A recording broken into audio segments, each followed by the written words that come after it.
Premièrement, le dialogue doit se tenir en RDC. Alors, en RDC, est-ce que ça sera à Kinshasa? Ça sera à Lubumbashi? Ça sera à Lodja chez moi? Ça sera où? Deuxièmement, ceux qui ont tué des Congolais, les inféodés, ne feront pas partie de ce dialogue. Alors, les inféodés, nous les connaissons tous. Certaines questions taraudent ma tête. Si les inféodés ne sont pas autour de la table, est-ce que ce dialogue est important? Alors, si autour de la table, il n'y a pas Joseph Kabila, il n'y a pas Corneille Nangaa, il n'y a pas Bissimo, il n'y a pas Franck Diongo, il n'y a pas, Ibalanki, parce qu'il faut le citer aussi. Est-ce que ce dialogue aura gain de cause? Et pour quel objectif pouvons-nous organiser un dialogue sans des inféodés et discuter avec qui alors? Une opposition non armée? Pour quelle finalité? Alors on va essayer de répondre à ces questions. On parlera aussi de la première ministre parce que personnellement, j'ai l'impression que le chef de l'État fait trop confiance à Judith Suminwa. Mais est-ce qu'elle mérite cette confiance? Qu'est-ce qu'elle fait? Elle a quel bilan? Elle a quel bilan pour mériter cette confiance? Parce que j'entends dire que si pas au courant de ce mois, je ne précise pas, ce sont des sources qui m'ont informé que si pas au courant de ce mois, le mois prochain, on aura un nouveau gouvernement. Et ça sera Suminwa 3. Pourquoi c'est toujours Suminwa? Est-ce qu'elle convainc? Alors on parlera de Daniel Bumba, sa gestion à Kinshasa et autant de taxes que je considère comme une tracasserie, personnellement, sur des avenues de Kinshasa et un peu partout, même chez nous ici devant. Et on va chuter par Augustin Kabouya, qui d'ailleurs, dans plusieurs photos, je l'ai toujours vu avec Ibalanki. Qu'est-ce qu'il va encore nous dire? Vous, dans un parti politique, parti du pouvoir, le parti phare de la majorité présidentielle, mais vous regorgez aussi des infiltrés. Vous avez des infiltrés. Et ce sont ceux-là qui sont avec nous aujourd'hui, faisant des points de presse. Qu'est-ce que vous allez encore dire, vous, Augustin Kabouya, qui gérez le parti au quotidien? Alors pour en parler, je reçois le communicateur de l'Union Sacrée de la Nation. Il est cadre également de l'UDPS. Je vais dire l'imperturbable Joseph Mbenza. Bonjour. Bonjour mon frère Désiré. C'est un plaisir, hein? C'est la première émission de cette année 2026. Ah, merci beaucoup. Avec vous. Merci. En tout cas, j'aime. Vous êtes parmi le rare de journalistes qui fait montre de sa professionnalité. Oh, merci. Donc, ça, j'aime. Bien que vous êtes un peu taquin, mais ça va toujours. Merci. Moi, j'aimerais me présenter beaucoup plus dans cette casquette d'analyste politique et politologue. Ça donne du contenu à ce que je suis. Parce que Union Sacrée, c'est un fourre-tout. Il y a du n'importe quoi dans cette histoire-là. Oui. Communicateur, je n'aime pas trop parce que tout le monde se fait passer par communicateur. Quelqu'un qui a un compte Facebook de 200 personnes, parce qu'il relaie les informations, il s'est fait appeler communicateur. Quelqu'un qui va dans un coin de rue avec un téléphone, il crie et il s'est fait appeler communicateur. Alors ça devient un peu trop générique et puis trop globalisant. C'est ce que je ne préfère pas trop. Parce qu'il faut faire un peu... la part des choses. Un peu de distinguo avec... Alors, moi, je suis dans l'analyse parce que de ma formation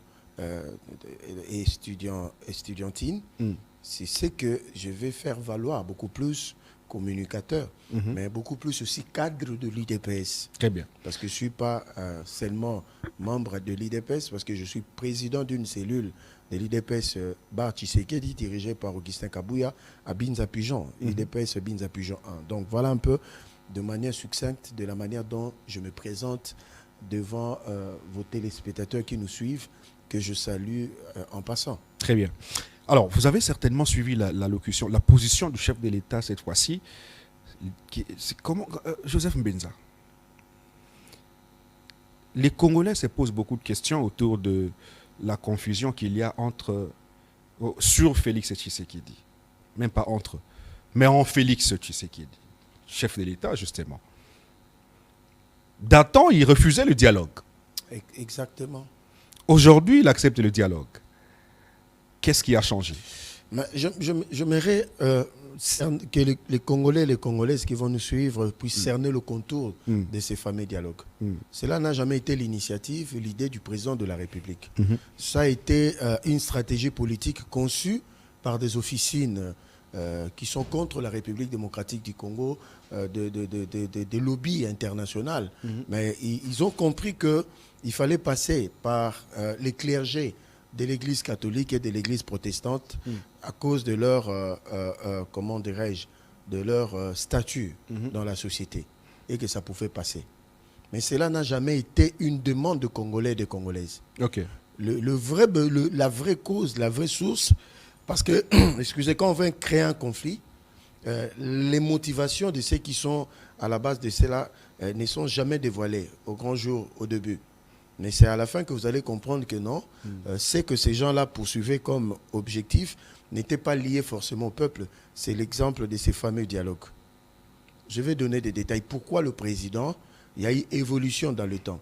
Souvenez-vous. Il y a évolution. Oui, souvenez-vous dans le passé, les clergés étaient allés voir sur leur demande, pas sur demande du président de la République. Le chef de l'État, il les a accordé cette audience parce que ce sont des Congolais. À la sortie de cette audience, c'est M. Cholet qui a menti à l'opinion. Oh. Le mot est fort. Il a menti à l'opinion. Il a menti parce qu'il faut maintenant mettre le mot à sa place. En disant à qui voulait l'entendre, de manière expressis verbis, que le chef de l'État qui leur avait confié la mission, d'aller voir ces criminels-là de l'autre côté, de Goma et de Bukavu, et en allant même chez Paul Kagame, Ruto et Museveni, sur une affaire qui concerne des Congolais, qui devrait, en principe, concerner les Congolais. Même à Paris, chez Macron. Ils sont allés même voir Guterres. Oui. Donc, voyez un peu, ça a laissé un peu de Congolais épris de bon sens et de bonnes qualités sceptiques par rapport à la démarche. Vous comprenez? Maintenant, vous savez, dans la gestion des conflits, si vous voulez résoudre des différends, il faut trouver des personnes qui peuvent être acceptées de tous. Okay. Or, nous connaissons déjà dès la prise de pouvoir de M. Félix Tshisekedi en 2019, les gens qui se sont farouchement opposés à notre pouvoir, c'est M. Ambongo, M. Cholet, M. Mouteba. Ils se sont opposés ou ils vous ont aidé à obtenir ce pouvoir? Non, ils nous ont jamais. N'oubliez pas le passé. Non, ils nous ont jamais aidés parce qu'ils ont été avec Martin Fayulu. Oh. Parce que, souvenez-vous de ces fameux dossiers des smartphones. Oui. Ouais, et de faux résultats qui s'en est suivi et qui a divisé des Congolais. Vous comprenez? Sur base de tous ces éléments, nous, l'IDPS, étant des personnes lucides dans l'analyse, parce que nous avons été formés par un mentor exceptionnel dont nous avons commémoré sa disparition hier, justement. Où le chef de l'État a réussi de sa présence et la distinguée première dame organisée par Augustin Kabouya. Nous sommes lucides parce que nous ne sommes pas comme les autres partis. Nous réfléchissons sur les enjeux politiques de l'heure. Maintenant, le président de la République ayant subi des pressions de partout. Parce que ces gens-là étaient financés par des lobbies puissants. Par exemple, Georges Soros était derrière ces gens-là.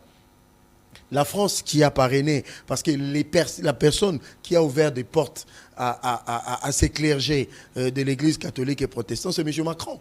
Moi, mon problème... Je viens parce que les Congolais doivent savoir d'où nous venons. Oui. Maintenant, pour aller plus loin, parce qu'on n'a pas le temps, et il est arrivé à un moment où tout Congolais avait compris que la démarche était un peu bizarre, parce que le professeur Bob Kabamba a dit que tout ce qui a été comme résolution ou bien le contenu de ces fameux dialogues qui présentaient pour régler le problème au Congo dans la sous-région des Grands Lacs, c'était une conception de M. Bob Kabamba.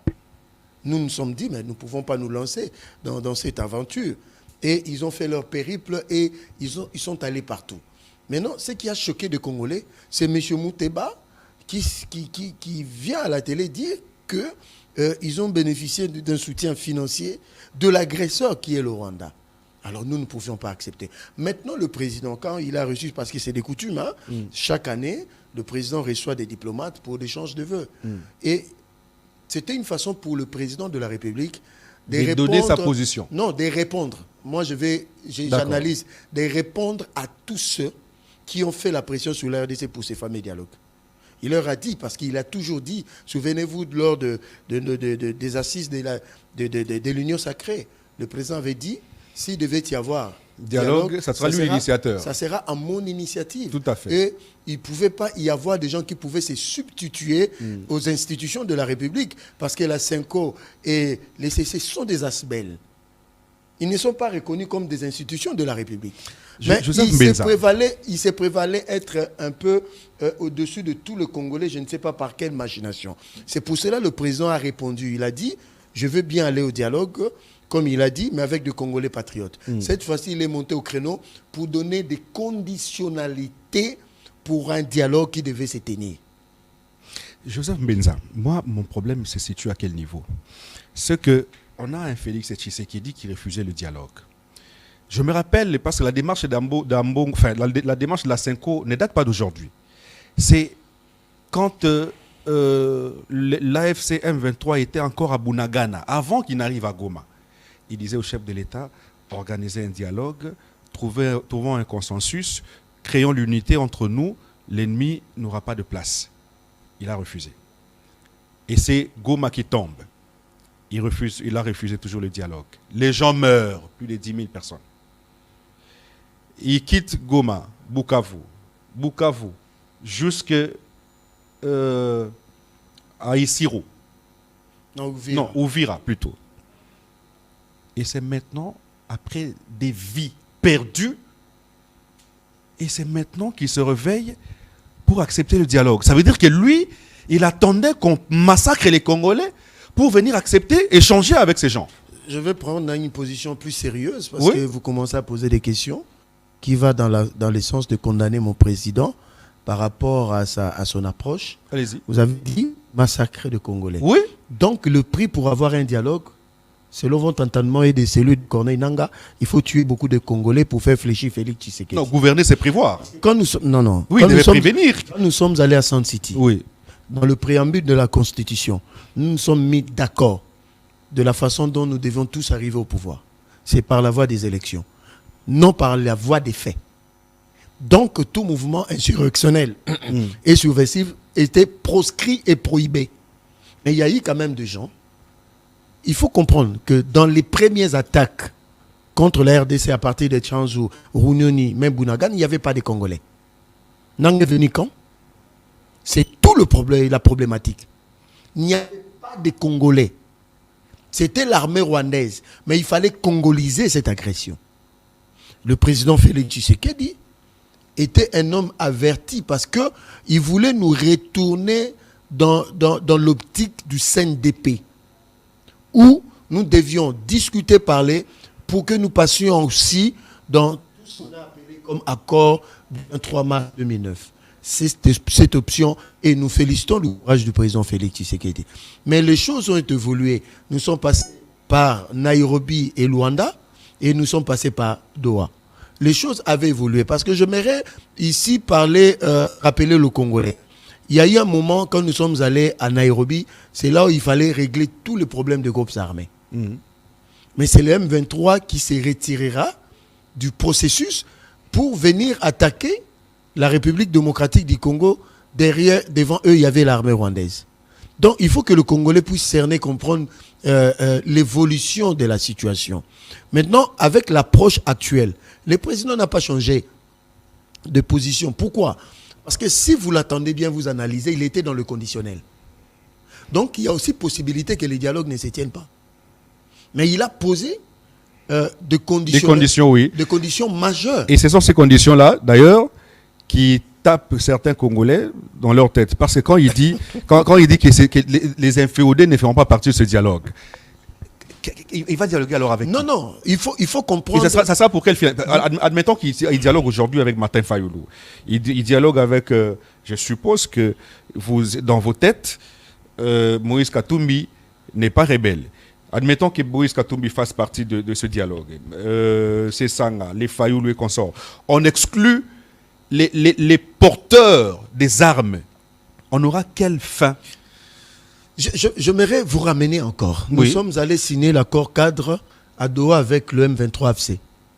Mais suivez les 8 recommandations, les 8 résolutions. Ça a été clair. Ça a été clair. La dissolution, tout simplement, de manière définitive, du M23 AFC. C'est fini. Et dans toutes ces résolutions, il a été établi clairement que la justice devait se saisir de tous ceux qui ont commis des crimes contre l'humanité, des crimes de viol et de violence. Il était aussi établi avec le M23 à Doha. L'accord cadre existe que l'autorité de l'État revenait au gouvernement de la République démocratique du Congo. Si vous voyez la démarche du président de la République, il ne se met pas à l'écart de toute cette logique qu'il est en train d'évoquer. C'est pour cela qu'il dit, même dans son discours du 30 juin de l'année passée, il a dit clairement que même s'il devait y avoir des dialogues, des conciliabules, la justice réglera les torts suivant son cours normal. Qui ont été commis. Ça veut dire que vous comptez maintenir la condamnation de Joseph Kabila à mort. Ici, il ne faut pas parler de manière intuité personnelle. Non, ici, il s'agit d'un principe. Parce que en parlant ainsi, le président voulait seulement faire la rupture que désormais, si vous touchez aux armes pour tuer des Congolais, vous n'aurez plus de la place sur la table pour revendiquer des postes, pour revendiquer une certaine considération. C'est fini avec Félix Tshisekedi, c'est une rupture. Le Congolais ont cette gymnastique-là de comparer celui qui nous a adhéré pendant 18 ans et l'actuel président de la République, le jour et la nuit. Quand le président parle que tous ceux qui ont commis des crimes imprescriptibles n'auront pas droit au chapitre, il a raison. C'est pour dire que c'est fini. L'impunité, il n'y en aura plus dans ce pays. Pendant que je suis là, même après moi, il n'y en aura plus. Et le président était clair, il faut discuter avec des Congolais patriotes. Donc, dans l'imaginaire de ceux, je sais que ce n'est pas vous posez des questions, pour qu'il y ait dialogue, pour que ces dialogues puissent avoir un sens, il faut que tous ceux qui ont touché des armes puissent venir au dialogue. Mais c'est ça et maintenant, la suite c'est quoi? Et tous ceux qui ont perdu de leurs membres de famille, quelle sera leur approche, leur regard? Parce que vous parlez des 10 000 morts, Goma c'est 20 000 morts. Oui. Imaginez. Maintenant, qui va réparer le tort qui avait été commis à l'égard de tous ces Congolais qui n'ont demandé que la paix? Je voudrais illustrer l'exemple de ma question, parce que j'ai l'impression que vous n'avez pas bien saisi. J'ai un problème avec... je prends l'exemple du DT qui est là, Gontran. Gontran prend des armes pour me combattre, n'est-ce pas? Il tue mes enfants. Et moi, je me dis, non, s'il me faut discuter, je ne discuterai pas avec Gontran, je discute avec Joseph Benza. J'aurai quelle solution? Non, la solution, ça, c'est un exemple que vous prenez. Mais oui, parce qu'il dit que les inféodés ne seront pas autour de la table. Voilà, discuter avec les compatriotes. C'est que le président... Pour lui, les compatriotes, ce sont des Martin Fayoulou, ce sont des opposants non armés. Voilà l'approche du président. Oui. La place de Corneille Nangue et de Joseph Kabila, c'est en prison. Et il va discuter. Ce n'est pas eux. En fait, la nation, l'État est plus grand que ces gens-là. La discussion sera avec qui? La discussion sera avec tous les Congolais patriotes. Pour avoir quoi? Parce qu'ici, l'objectif, c'est rechercher la paix. Non, Comment avoir la paix sans ces gens-là? Non. Il y aura la paix sans ces gens-là parce que l'armée est en train de faire un grand travail aujourd'hui.